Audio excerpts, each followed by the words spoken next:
A science teacher wakes up light years from Earth with amnesia, only to realize he's humanity's last hope to stop the sun from being destroyed. Here's our review of Project Hail Mary. Yeah, so back in 2015, Ridley Scott adapted one of Andy Weir's other novels with The Martian, and I absolutely love that film. It's one of my favorites. You got Matt Damon So good. making the potatoes on Mars and everything. And, you know, I've started reading Artemis. I haven't finished it yet. That one was actually supposed to be a project that Phil Lord and Chris Miller did before they did Project Hail Mary here, but I'm glad this is the one they got to tackle right away because we don't know when we may see Artemis, but I love this film. I've said in the past, I am a sucker for a good space film. Anything space-related, you've already got me hooked a little bit, but, I mean, I think the biggest thing that set this film apart that made it such a big success for me is the practicalness of it. Mm-hmm. The sets were practical. They say they didn't use any green screen. There's plenty of CGI, but they didn't use any green screen. But Rocky, you know, our favorite little alien guy here, he was a puppet. Mm-hmm. And so it was really amazing just how you could tell the actors were in it, but also as an audience member watching that you were so into the film because everything just felt real. You felt there. You were there, you know, with Ryland Grace, who was our main, you know, star here is Ryan Gosling playing the main character. He's a science teacher who had written a paper about how he thinks that basically all life doesn't need water to procreate and so he gets kind of picked for this government project because there's some sort of alien microbe that is causing the sun to slowly die, and they have to figure out how they can stop it. And he gets to be the one, but he's not your average hero type. He actually doesn't think he's brave or a hero. He's kind of reluctant to do anything, really. But, I mean, Ryan Gosling was incredible in it. He was a perfect choice to play this character. You got James Ortiz was a puppeteer for Rocky, but he also got to voice him because him and Ryan had such a good rapport as they were practicing and warming up. He got to voice him, and it was, again, another perfect choice. I'm already rambling early on because I really love this film. Oh yeah, this movie was right up your alley. As soon as we saw the trailer for it, obviously we know the book is very popular as well. But like as soon as we saw the trailer for it, I'm like, yeah, this is a movie built for you, for your specific taste. You love the outer space stuff. Not that I don't either, but I was like, Brad's going to really, really enjoy this film. And I'm glad we did because the movie's incredible. Ryan Gosling does do the heavy lifting through 95% of this movie. Mm-hmm. Like it's mostly on his spaceship or the connection that they make between Rocky's spaceship and Ryland's spaceship. It's such a cool story of like these two beings that can't understand how each other communicates, but, you know, Ryland makes the laptop program where they find ways to understand each other and communicate. And when that all works itself out, the dialogue is just so funny. Mm-hmm. I was kind of surprised at how much I laughed at this movie because there's like some really funny, witty, you know, very basic dialogue that happens back and forth between Ryland and Rocky where it's obvious like Rocky doesn't speak English, so like his interpretations are very like they sound almost kind of caveman-esque, like in interpretation, very basic, like stunted English in the interpretation, but it's just so well done, so funny. And while these two, these two intelligent beings work together to solve this problem and try to save their planets and try to save the entire solar system, basically, like they're trying to figure out these same microbes, and it just builds from there in a wonderful way that doesn't have to go too far to do a lot. And they do so much with the limited scenes. It's not like jumping from one place to another very often. I really love the incorporation of the like projection area in the ship where you can kind of get some of that taste from home where they have the projection of like Earth and other things on Earth that you can experience. You get to see Rocky surfing. It was fun. It was a lot of fun when Rocky made his way onto the ship, and very funny getting him on the ship too, and him just bulldozing his way in. And it's just such a well done, produced, shot, acted. Like everything on here is just, it's such a breath of fresh air. for an adaptation of a book and like an original idea here. It's not a franchise. It's, just kind of its own thing. But we got just such an incredibly well done movie out of this. I'm so glad we got to watch it, and I had an absolute blast watching it. Yeah, and if you don't know where you've heard Phil Lord or Chris Miller's name at, they are most known for doing the Lego movies, which are smash hits. But they've also been doing the Spider-Verse animated films for Sony, which we've been waiting a long time for that third one to finally come out. But, they've had a few but they've really nailed those Lego movies. We've gushed about how much we love the first two Spider-Verse films that have gone out. Just the visualness that they have with their films, especially the Spider-Verse films, of mixing so many different types of animation styles and making it work and fit. And there is it annoyed me at first, but I got over it kind of quickly, is that, we saw it in Cinemark XD, so you're seeing it in a pretty large screen, but it came in kind of boxed because of the aspect ratios they did. But they used the aspect ratios kind of as a tool for the storytelling, because, at one point you get to see the view of one of the robots on the ship that's healing him and working on him, and it's a much more square aspect ratio, and it cuts down to that. And then when you're kind of in the present moment of it, because it's told in flashbacks and the present takes up most of the screen, but there's still kind of, at least, for XD here, there was a border and some gaps around it. And then when they did flashbacks, you had an even tighter aspect ratio, so there was much more black bars on the top and the bottom. And like I said, being a visual person, a designer, at first it was bugging me. Like, I go to Cinemark XD to see the entire screen filled up. I want to see it big format and that. But then I started seeing how they were using it for the storytelling as well. And so it ended up going away with, my annoying on that, because, it was an easy way to say, all right, when screen's a little more squished, that's when we're getting our flashbacks. When we're back up, all right, we're present day. And so I think it actually worked really well, even though at first I was like, why aren't we filling up this screen all the way? Mm-hmm. I get that, but I was going to make that argument. Like, it's because it's how they want to tell the story. And I'm one that I'm not the biggest fan of, like, jumping around all over the place a lot, and, like, in time in telling a story, because I've seen it happen so many times where people try to do that and you lose sense of the plot very quickly, where you're kind of jumping all around. This film does such a good job of having a flashback that makes sense when it needs to kind of add to this linear narrative that you're telling. And it just comes right back, and you don't feel like you've ever really skipped a beat. Like you're right there with the story the entire time, and they do such a good job of having that balance, because it does jump around a little bit between him being on the ship. And a little light spoiler here, like, he wakes up at the beginning and he has severe amnesia. He doesn't know who he is. He doesn't have, like, a strong hold on his memories, and he eventually works his way back into remembering who he is and what he was doing. And they do a good job of guiding you along in the story through that, to kind of see how he wound up on this ship in the first place. Because, little side plot, he wasn't originally supposed to be one of the people that were going on this mission. And, I won't spoil too much of the plot for you here, but, it does a good job of telling you how he wound up on the ship that he wasn't supposed to be on. And he winds up being, the person tasked with saving everything. Like, he has such a... Just got to save the entire universe. No big deal. The guy in a guy in a rock alien. Like, it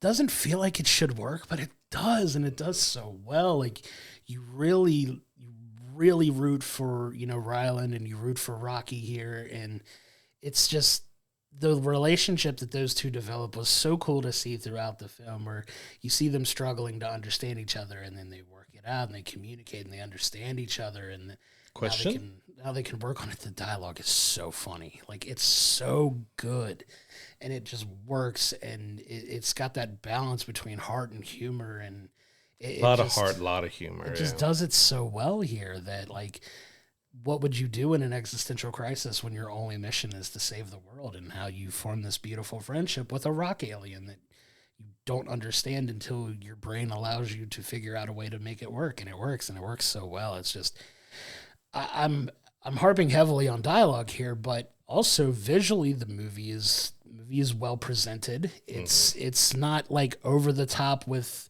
visual effects. Like you said, there's a fair amount of CGI in it, but it's not like an overly flashy movie for most of it. When it gets there, it gets really good though. Like when they really start to kind of expand out, and you see them going to this planet and seeing the practical way that, okay, I could see how they can make it work on this planet that they have to go to, and it's just the visuals there are incredible, and the set pieces are really well done, well designed, and it's just a really, really solid overall presentation. I loved everything about it. And Andy Weir, the writer, he was very involved with the production of this, so he helped choose the cast, he helped choose the directors, he was watching film as it, came in on the dailies and everything else to get feedback and tell him what he wants to see.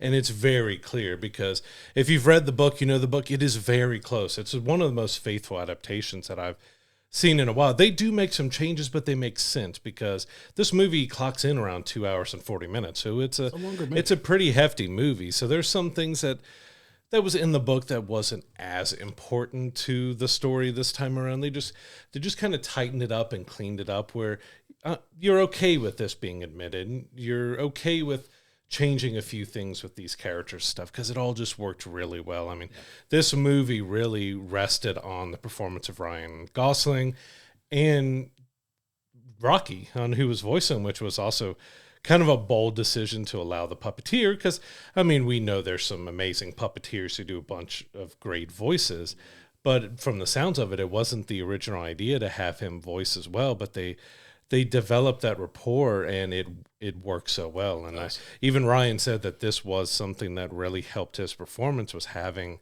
that connection and relationship with James, who was puppeteering.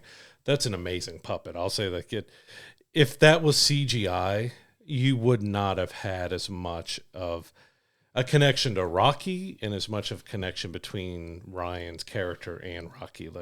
Having it be a practical puppet that they can interact with, and the movements and how it works, that was an amazing feat to see Rocky be practical and not just full-blown CGI, because that's the easy way out. Let's just make it CGI, and they went for that practical, and it paid off big time. Like, the practical decisions of this film took it to the next level.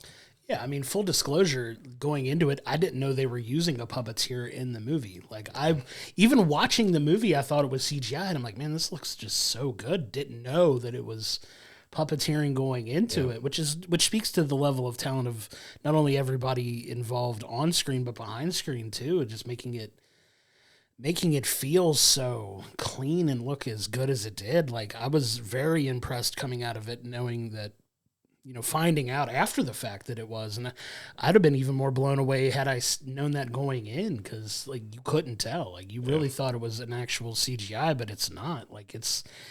It's crazy, and hats off to, like you said, James Ortiz, who does such a phenomenal job. I can't imagine how difficult it is doing the puppeteering and the voice acting and the, taking stage cues and everything like that, trying to handle all of it. And hats off to him, man, because Rocky's so fun.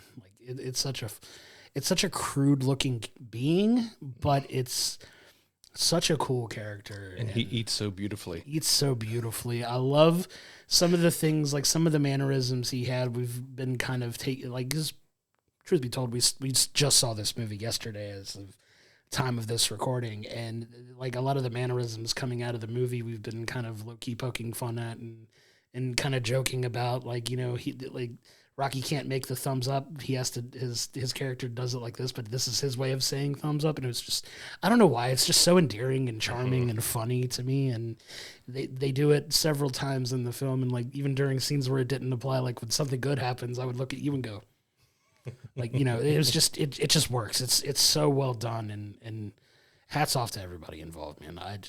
I can't say enough good things about this movie. I'm genuinely surprised. I was hoping to really like it, and I was optimistic going in, but it exceeded any expectations I had going into it very easily. I really want to see what that controller looked like for them, because he had so many intricate movements, because each leg kind of moves spider-like in a way.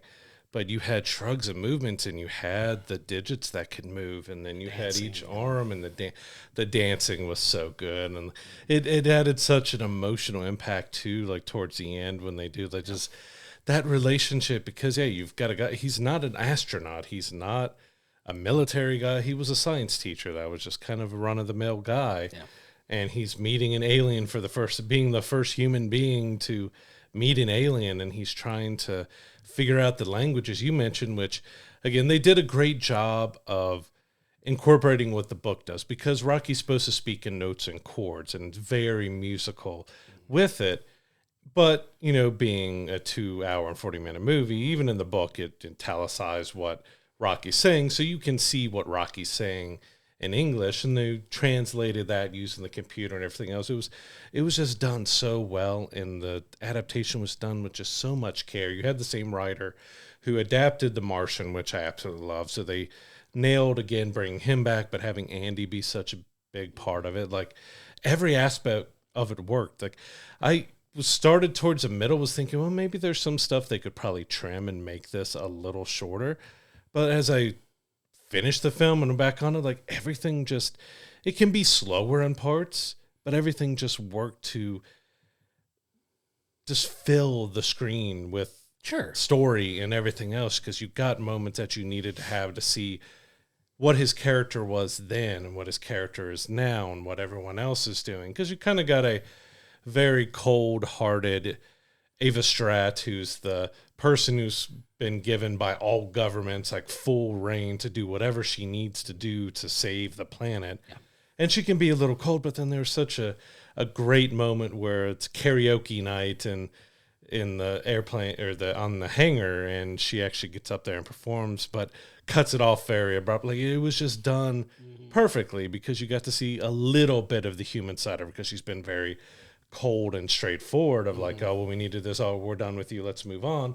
Oh, you want to be like, she has no time for just BS. She just has to be straight, direct, to the point, and get things done, because there's no time to waste. And she did fantastic in that as well, because you get all of your humans and everything in the flashbacks, because if you know the story, pretty much everything else is Ryland Grace is up there by himself, Rocky's up there by himself, and how do these two beings help save their separate universes together? And it was, it's so unique, beautiful, amazing, Amaze. It was just, I just loved it. I really loved this film. Yeah, it was so well done. One of my particular favorite parts of the movie was them trying to figure out what voice to use for Rocky before it landed on, obviously, James Ortiz's voice. And they cycled through a few people. They were like, I think one of them was like Meryl Streep. They're like, oh, she's good in everything. Like, it was so funny to kind of see like some of that get played. There's one that sounded a bit like Sir Patrick Stewart. A little bit, yeah, it did. It was fun. I want to go back and kind of see scary voice, what all type of voices they would use for that. But it's so well done. I agree. Like, this is a little bit of a longer movie. Could you trim a few minutes of it off here and there? It can drag a little bit at times, but I don't think it takes away anything from the film that it was as long as it was. Like, sometimes we're like, oh, you could have saved us 15 minutes if you had, cut out some of the fluff in here. But I think for the context of the story, a little bit of the fluff was needed. Because this is a very dire situation that, the world finds itself in. Like, they talk about how important it is that this gets done, because, like, if it doesn't get done, the Earth has so much time left before, everything kind of really goes awful for, everyone left alive at that point. And you just see how much that weighs on him throughout the story too. Like, it's a really crazy situation that they find themselves in to begin with. And you just see the whole process of like him getting to the ship and kind of the messed up way he finds his way on there, because it's like pretty brutal the way he finds his way onto the ship. Like, it's kind of like he was given no choice, you know what I mean? But I'm trying not to spoil the plot here, but like you see, like, once he actually gets out there, you see him like kind of find himself a little bit and get that bravery that he was always looking for to kind of try to save it. And I love that they play with the fact that there's very real stakes involved, and you don't know if he's going to make it out of the story or not. Like, I'm not going to spoil the ending or anything, but like, they definitely toe that line where you could see very realistic situations where he's successful and very realistic situations where this ends not happily for anybody. Like, and you don't know how, if you don't know the book, you don't know the tone that's coming. And I'm glad I'd never read the book, because I'm going into this blind without knowledge of it. I want to read it now that we've seen it, but yeah, I had no clue how it was going to. I was like, I could see realistic situations where both of these things happen, where he saves humanity and everything's good, and he tries and he gets close, but he fails. And then like the world is kind of screwed. Like, I didn't know. And it was kind of fun being caught up in the moment of not knowing how it was going to end, because you assume like a lot of times that it's going to be a happy ending, but in a lot of these cases we've seen where it's not, like, and they fail and the world ends, and then everybody's kind of somber walking out of it. Like, you just don't know. And I was so enjoying going along on that ride, because it looked like legitimately both things were going to happen. And it was fun. It was a fun ride they took me on. Well, even as someone who knows the book, like, I was still like, especially towards the end, was very tense, and I'm like, all right, because they also changed some things and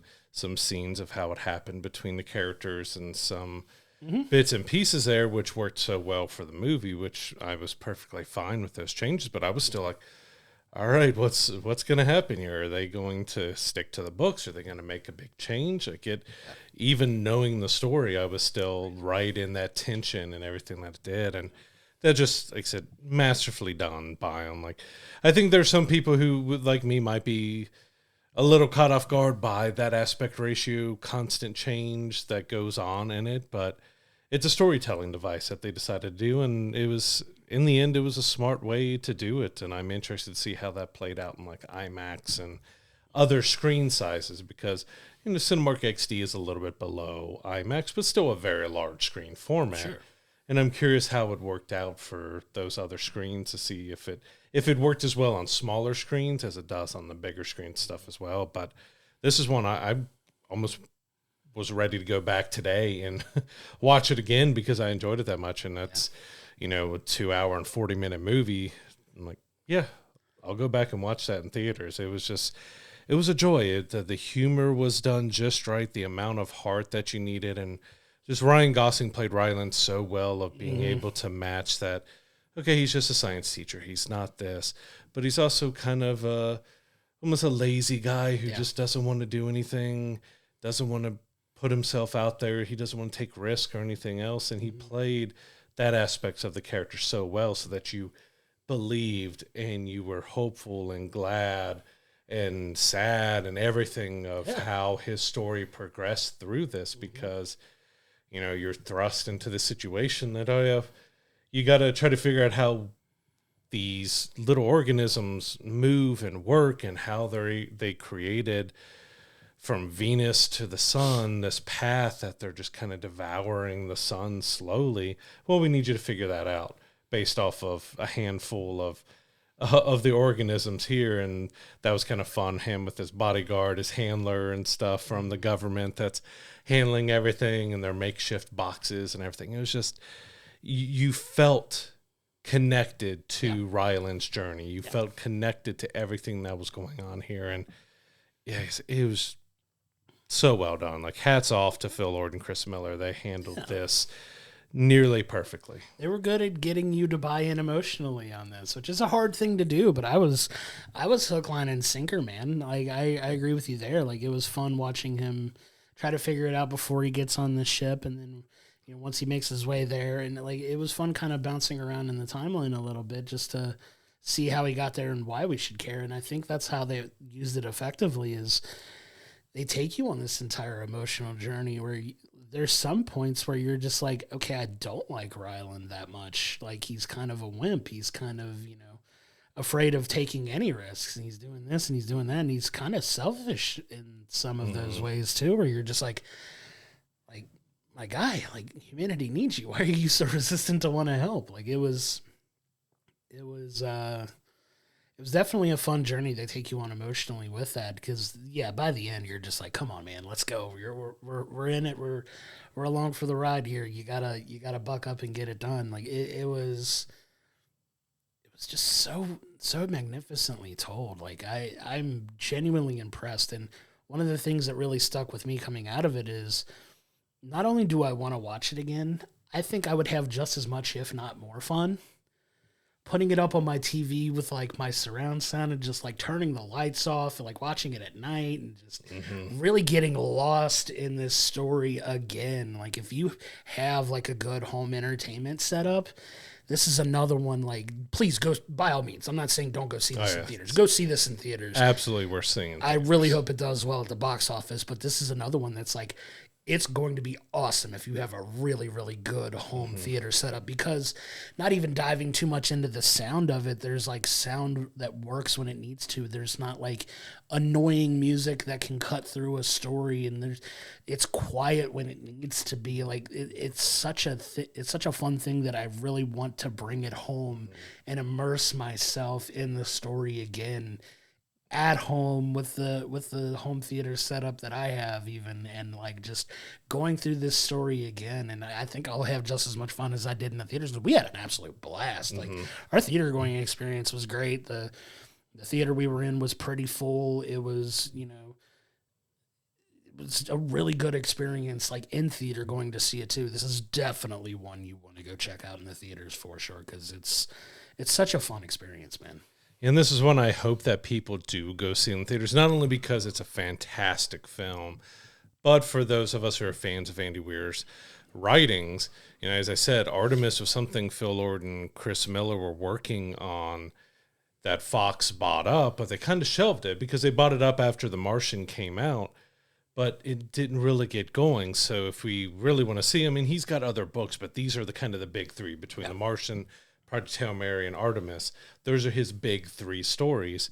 And so if we want to see that last one, again, they're not interconnected stories, but they're his, space odyssey books here.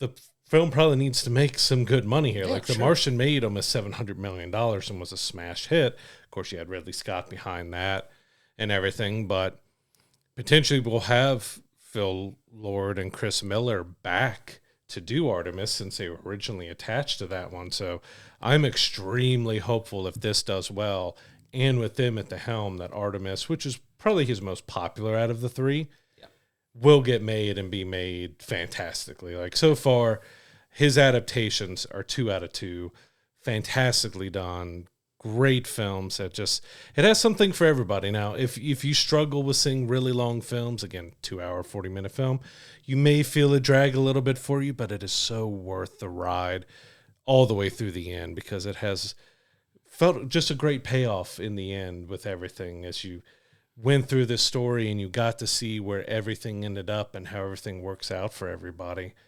I just left so satisfied after watching this film that it satisfied as a person who enjoyed the book, but also as a movie lover and a space lover, just to get something that was just felt so complete and so well done. Yeah, it's a well-made movie from start to finish. It's one that has a high rewatchability for me. That's going to help, obviously, with the scoring as well, but just such a wonderful journey that it takes you on, because it's a complete story. Like I kind of felt the same way that you mentioned, like walking out of it.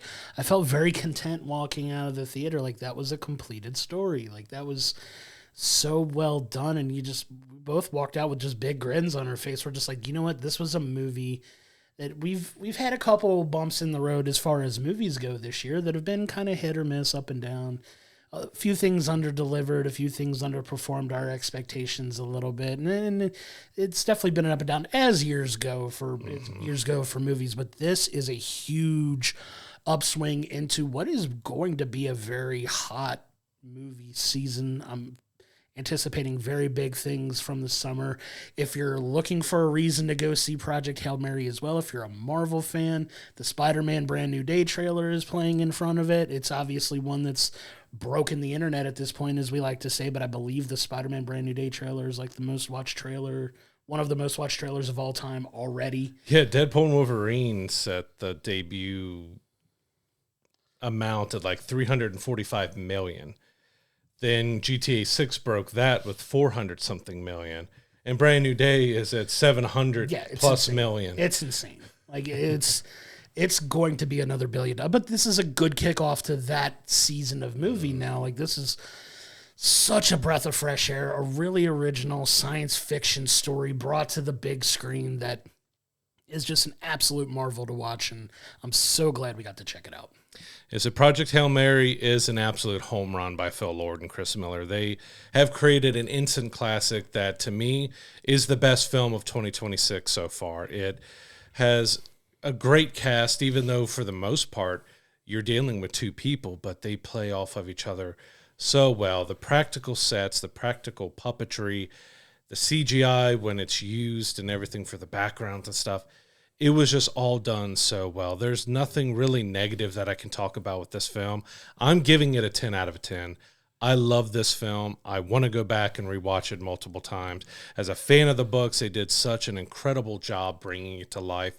The changes they did make were well worth it. I didn't feel like any of the changes they made were a negative thing from the book. They just exceeded all expectations and made one of my favorite movies of the year that I'm going to go back and watch several times now. I love it. I love that you gave it a 10. I'm giving it a 9.5 myself. Like it's not a completely perfect movie, but it's so well done that for me, I want to kind of save my 10s for movies that I feel are absolutely perfect. And this is very, very, very close to being a perfect movie. It is so good.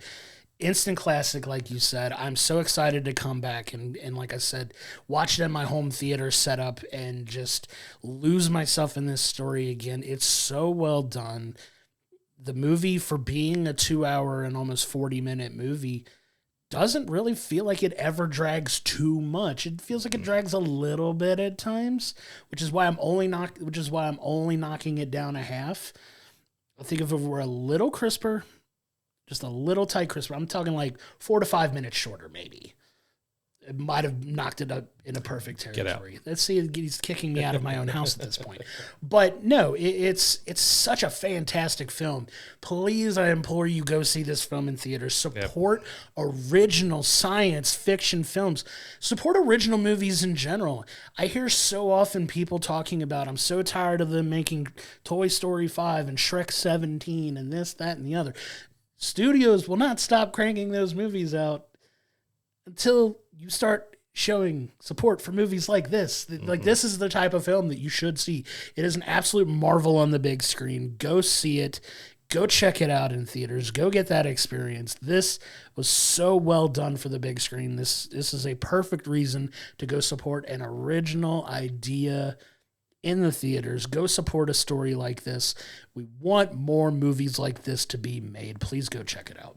I had such high expectations going in, knowing the story, knowing the book and everything, and knowing that it's like a 500-page book, so you're not going to be able to include everything unless you want it to be Lord of the Rings. You split it up into 3 films and everything else. But yeah, this is the first 10 out of 10 I've given as a new review on the show because I just loved it so much. Again, I'm a sucker for space. Yeah. So you get me in the door with that, even though, again, I knew the book and knew the story going in, but it satisfied everything I absolutely wanted out of the film. There was nothing I could say that I left the theater wanting more out of it. Like, it just gave me everything I wanted out of the film, and I left so satisfied and happy with it that I couldn't give anything less than a 10 just because it brought me that much joy. Like, everyone just did such a good I want Rocky. I want my own Rocky. Like, he's basically Grogu to this space story. And he was just so fantastic. Like, I love the poster that they did where they redid the La La Land poster with him, Ryan Gosling, and Rocky on it. Like, I don't want to see sequels or anything else happen to it. Let this be how it is. But man, Rocky's a star from this film. And it was just so good. There was just so many jokes and things that we were coming after. It's kind of rare to leave a movie and be that satisfied and happy with what you saw, especially something that long and some that's been adapted from a book. You know, there's going to be those that are very much sticklers to what wasn't exactly the book, so I hate it. I hope there's not that many because Andy was so involved with this, and it really, it really, really shows just how much love, care, and attention was put into this film. Like, it just, I had such a good time. I just loved it. Like, it was everything I wanted. Yeah, this movie is exactly why we love going to the movies. This is exactly why we love doing shows like this, where we get to come on here and rave and nerd out a little bit and talk about a movie that, like, it brings us so much joy, and it's kind of a downer of a movie is like subject matter, but we're talking about it glowing. Like, we just had this great time about the end of the world happening. It was so funny, and it was so, like, it sounds crazy, but like, this is what we love about movies. Like, this is, God, it was so satisfying to see this, because I think we needed this after a couple of the movies that we've gone and seen recently, that some of them, go back in our archives and check out all our previous episodes, but some we walked out feeling a little underwhelmed, a little not satisfied. Like, we both walked out of this like, we felt revived, rejuvenated, like refreshed. Like, this was something that we really wanted to have out of a movie-going experience, and we got it. And it's, it's only March, so there's still so much more of the year. Yeah, that's the thing too. You put something this big. Yeah. In March, which is normally still in that kind of lull time where they're putting out films that they may not have as much confidence in. They should have a ton of confidence in it. It's just a fantastic film, just like Hoppers was too, coming out so early in the year because they got Toy Story 5 coming out in the summer. An absolute juggernaut that's going to make $1 billion, of course. Like, this deserved to be a summer tentpole film. Like, it's that good that it could stand up with all these films that we have coming in the summer. In other years, it probably could have, but here we are in March, and we're getting a movie like this. Like I said, we're getting into that real sweet spot of the year from, we got Mario coming up in a couple weeks, but then, you get into May, June, July, and it's just like banger after banger after banger of a movie that we're really looking forward to. Like, it's gonna be crazy, and I'm here for it. And this has got me feeling so much better about stuff that we're going to see. I almost don't care if the next 2 or 3 movies are just not good. Spoiler alert, the next movie we're going to see is probably Mario. So hopefully it's good, but it looks so much fun. It looks like a ton of fun. I hope it's really good as well. But like, this has got us, like, it feels like it breathed new life into both of us. We're just like, thank God we got a movie like this to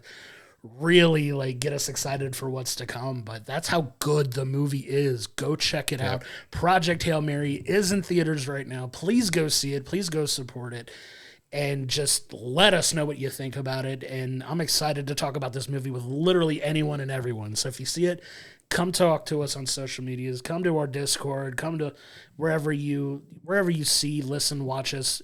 If you can comment, let us know. We'll check it out. And I can't say enough good things about this film. Yeah, I absolutely love Project Hail Mary. It is one that you need to go see. Go support this so we can get Artemis, but also support it because it's such a great film. It is so well done. If you're a fan of Ryan Gosling, if you're a fan of practical sets and puppetry and stuff, there's so much that you can get out of this film.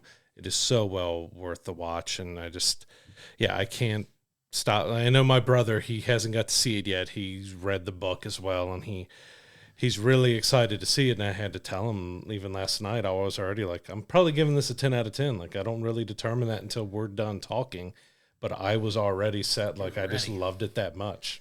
He walked in here with an extra bit of pep in his step today. I was like, oh, he's gonna rave about this film. Good thing we're on the same page. Like, that was because we genuinely do not talk about these movies. Even like, we go see almost every movie together, save for maybe like a family film or if one of us has got something going on, but we see 95% of the movies we review together. We don't talk about what we feel about the film coming out of it. We might crack a joke or two about something silly that happened in the movie, but we genuinely do not talk about our opinions until we sit down and hit record on this. So we were just walked out with Rocky lines coming. Yeah, we were just quoting a bunch of stuff Rocky says in the movie, doing the thumbs down. Fist my bump is one of the best, is one of the funniest things.